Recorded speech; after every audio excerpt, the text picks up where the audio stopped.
And joining us now is FEMA Administrator Deanne Criswell. Administrator, thank you very much for coming in. You guys are so busy right now. You've Hurricane Milton bearing down. Less than 2 weeks ago, you had Hurricane Helene hit. How are you positioning staff and positioning resources for this while you're in the middle of still helping with the recovery from Helene in so many other states? Good morning, Kate.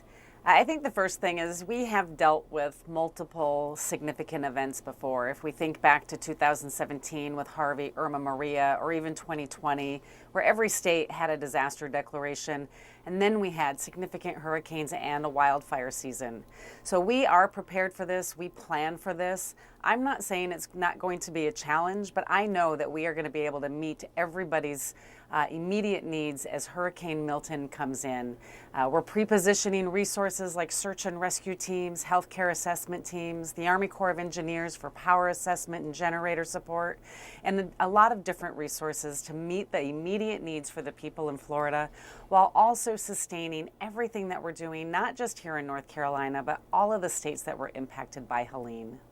And that's reassuring to hear that you believe that the agency is staffed, has the ability to meet all the needs, the immediate needs, because the New York Times is reporting that FEMA is dealing with a severe staffing shortage right now, given how many disasters that the agency is responding to. Some of what the Times wrote is just 9% of FEMA's personnel, or 1,217 people, were available to respond to the hurricane or other disasters. To put it into context, they write, over the previous 5 years, 1/4 of the agency's staff was available for deployment at this point in the hurricane season. Just 9% versus a quarter of the staff.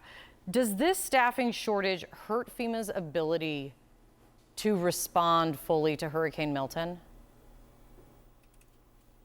I think the numbers that we're talking about there, Kate, are the incident management personnel that we have. We also have our steady state personnel. And again, one of the things that we always plan for is how do we tap into the full strength of FEMA, but also the full federal family.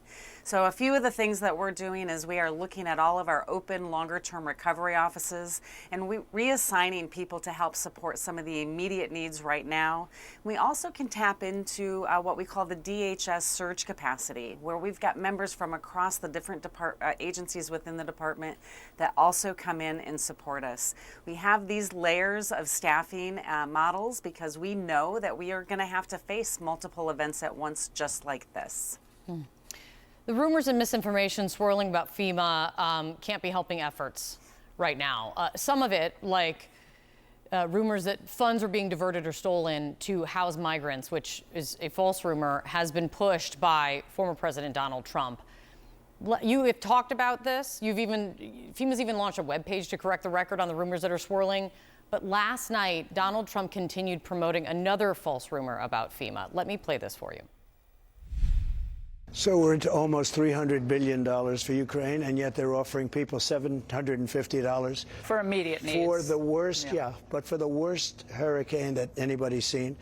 But more importantly than that is they don't have the people. They're not doing it. It's a very bad thing. How would you do it differently? I'd have a tremendous team of people here. They don't have any people here. The people are all, I was in North Carolina yesterday. I was in Georgia. And Georgia's different. You have a good governor. He's doing a very good job. But North Carolina is a disaster. And it was also hit very hard. But they don't have the people. And they're complaining there's no people around to help. Can you respond to that, Administrator?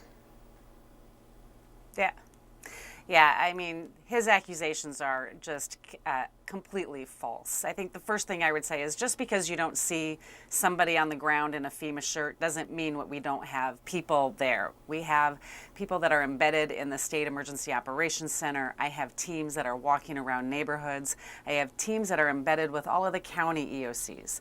People are on the ground, but we're also bringing in resources, and it's not just FEMA. We are one part of the federal family. We have over 3,400 members from across all federal agencies in North Carolina helping to support this response. We will continue to bring in more resources as we go into the recovery and the long-term needs that these communities have. Kate, we really have just got to stop this rhetoric, because what it's doing is it's putting fear in the people that we're not going to be there to help them.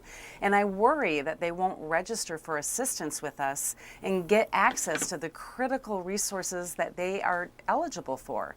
And And so I really just appreciate all of your support and at CNN to help us, get the right story and the right message out there.